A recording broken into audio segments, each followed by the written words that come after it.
नमस्कार खबरां दे इस बुलेटिन च तुहाडा स्वागत। मैं रजनी। पहला पेश ने चोनवीआं खबरां।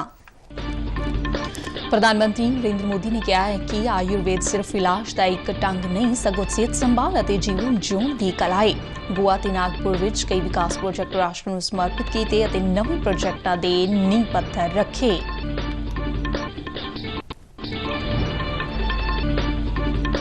केंद्रीय मंत्री अनुराग सिंह ठाकुर ने कहा है कि कांशी तामिल संगमम ने कांशी और तमिलनाडु के संबंधों को होर मजबूत किया।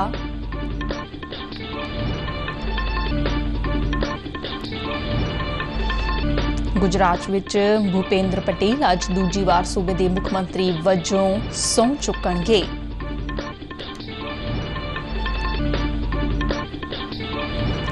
विदेश मंत्री doctor S Jaishankar Dubai which India global form UAE सूबाई का उद्घाटन करेंगे।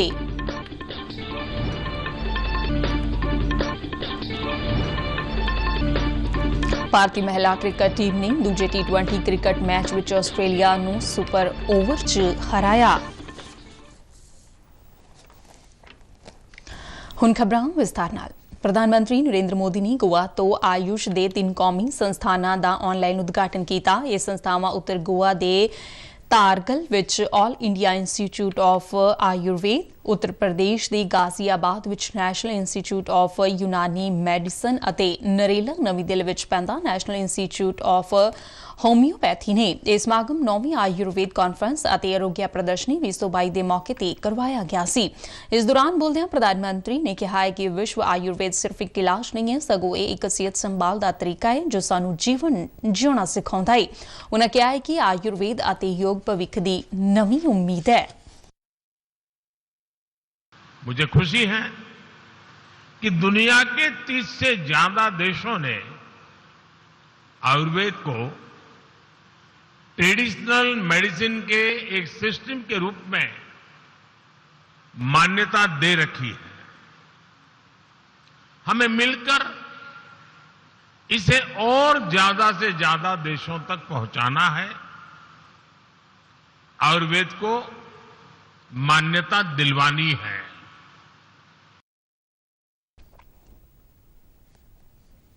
प्रधानमंत्री नरेंद्र मोदी ने उत्तरी गोवा की मोपा विखे मनोहर कौमांतरी हवाई अड्डा राष्ट्र नूं समर्पित किया। गोवा के लोगों नूं नवे हवाई अड्डे लई शुभकामनावां दिंदिआं प्रधानमंत्री ने कहा कि गोवा के लोगों के प्यार ते आशीर्वाद के बदले ਉਹ उन्हां नूं विकास देणगे।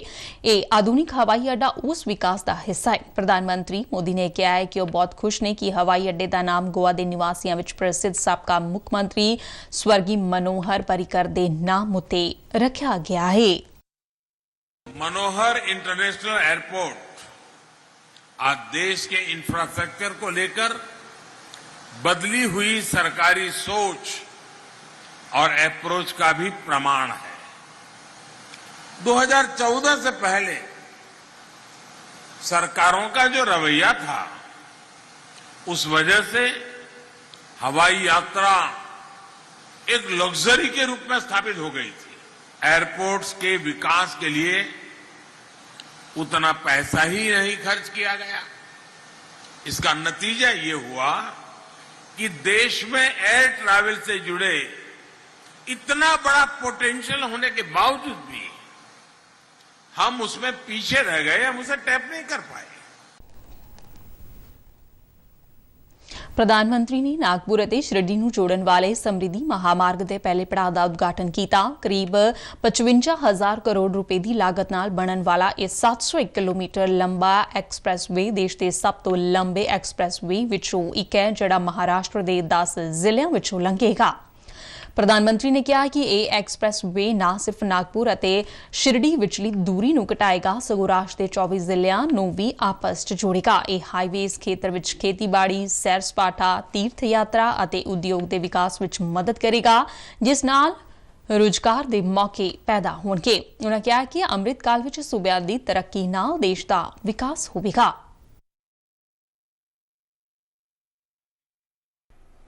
विकसित भारत के निर्माण का रास्ता है भारत की सामूहिक ताकत। विकसित भारत के निर्माण का मंत्र है राष्ट्र के विकास के लिए राज्य का विकास,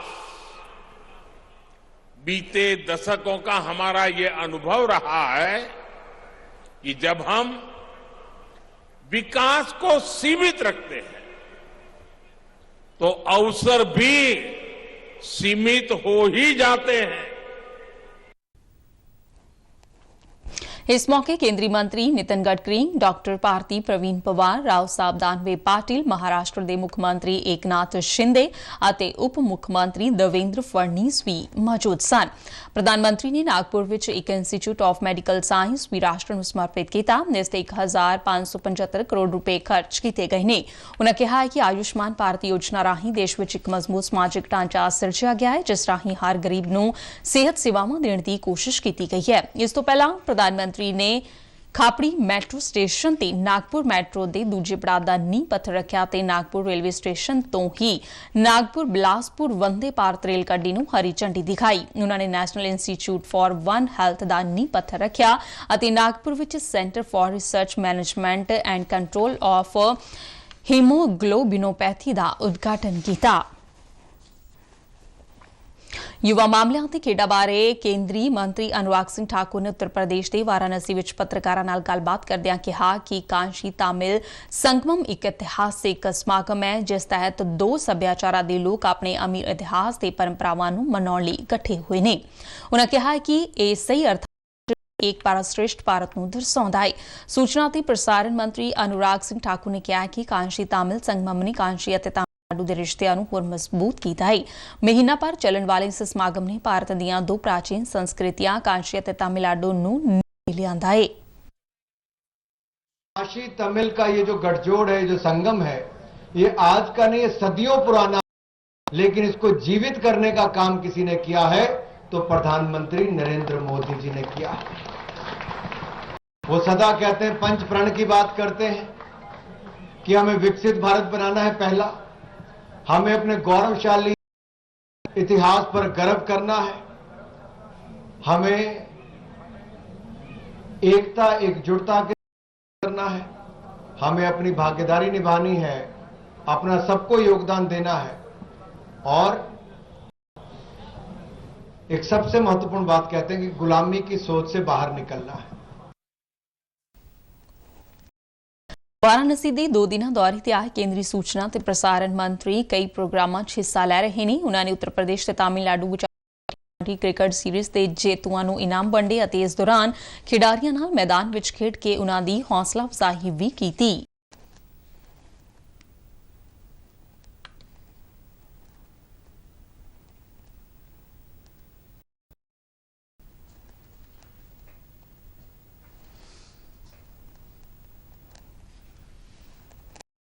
अनुराग सिंह ठाकुर ने देश विच खेडां नूं उत्साहित करन लई प्रधानमंत्री नरेंद्र मोदी दा धन्नवाद कीता। उपराष्ट्रपति जगदीप धनखड़ एक दौरे ते अबोहर पुजे। उन्होंने अबोहर विच समाज सुधारक ਅਤੇ उन्हां दे नजदीकी चौधरी राय सिंह पादू दी मौत ते परिवार नाल दुख सांझा ਅਤੇ फुल चढ़ा के श्रद्धांजलि भेंट की। इस तो पहला अबोहर पहुंचण ते पंजाब सरकार वालों कैबिनेट मंत्री डॉक्टर बलजीत कौर, कमिश्नर जीत सिंह मांगट और फाजिलका के deputy commissioner doctor say no Duggal ने उपराष्ट्रपति का धन्नवाद किया।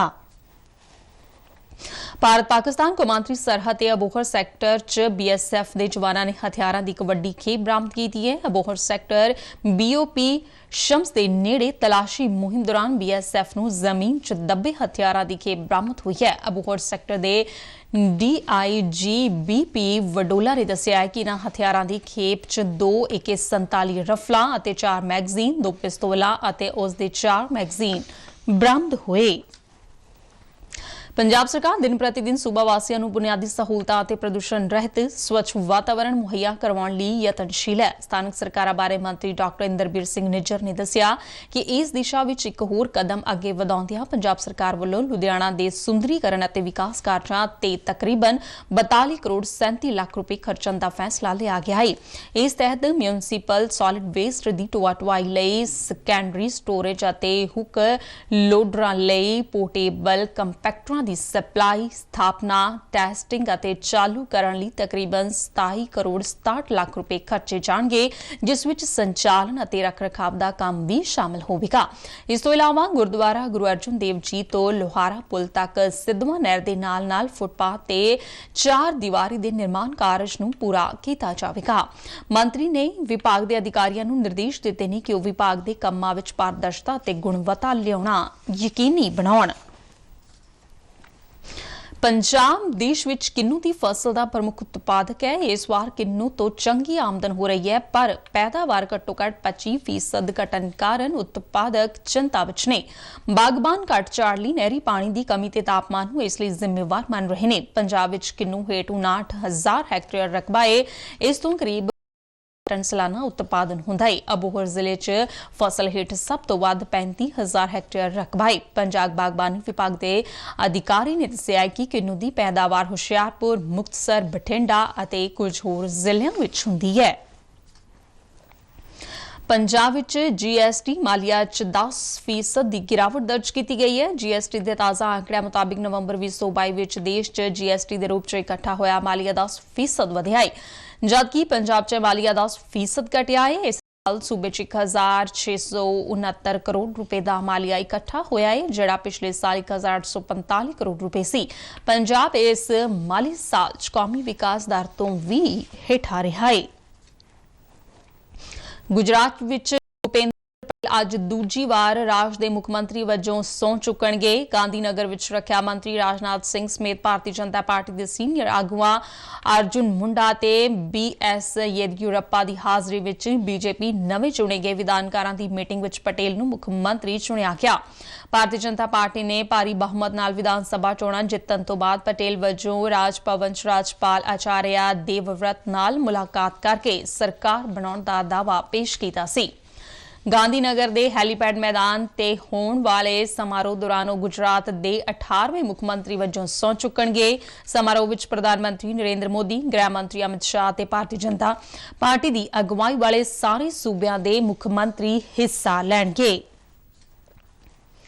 विदेश मंत्री डॉक्टर एस जयशंकर आज Dubai which India global form UAE 2022 का उद्घाटन करेंगे। 5 रोज़ा इस समागम विच भारत, UAE समेत दुनिया भर ਦੀਆਂ प्रमुख सियासी, ਵਪਾਰਕ ਅਤੇ ਸੱਭਿਆਚਾਰਕ ਸ਼ਖਸੀਅਤਾਂ ਹਿੱਸਾ ਲੈ ਰਹੀਆਂ ਨੇ। ਭਾਰਤ ਅਤੇ UAE ਦੇ ਸੰਬੰਧ ਦਿਨੋ-ਦਿਨ ਮਜ਼ਬੂਤ ਹੋ ਰਹੇ ਨੇ ਅਤੇ ਅਜਿਹੇ ਸਮੇਂ 'ਚ ਸਮਾਗਮ ਹੋਣ ਵਾਲੇ ਆਪਸੀ ਸਾਂਝ ਹੋਰ ਮਜ਼ਬੂਤ ਹੋਣ ਦੀ ਸੰਭਾਵਨਾ ਹੈ। इंडिया ग्लोबल फॉर्म दोवां देशां दे कारोबारां ते उद्यमियां नूं ग्लोबल प्रभाव लई मिल के काम करन दा मौका भी प्रदान करेगा। G20 दी प्रधानगी संभालन तो बाद भारत वल्लों पहला वड्डा कौमांतरी समागम है। यह समागम 12 तो 16 दिसंबर तक आबू धाबी विच करवाया जा रहा है। केंद्रीय मंत्री डॉक्टर जितेंद्र सिंह ने कहा कि केंद्र सरकार की विशेष मुहिम तहत दिव्यांगां दीआं 15,000 असामियां भरीआं गईआं ने। ਉਹ जम्मू डिवीजन के कठुआ विखे दिव्यांग परिवार महासम्मेलन ਨੂੰ संबोधन कर रहे सन। यह समागम समाजिक संस्था सक्षम वालों करवाया गया। डॉक्टर जितेंद्र सिंह ने कहा कि प्रधानमंत्री नरेंद्र मोदी ने सौं चुकण के दिन तो ही दिव्यांगां की भलाई लई फैसलाकुन कदम चुके ने। बंबे हाई कोर्ट के चीफ जस्टिस दीपांकर दत्ता नूं सुप्रीम कोर्ट का जज बनाया गया है। इस नाल हुण जिथे जजां की गिनती 28 हो गई है।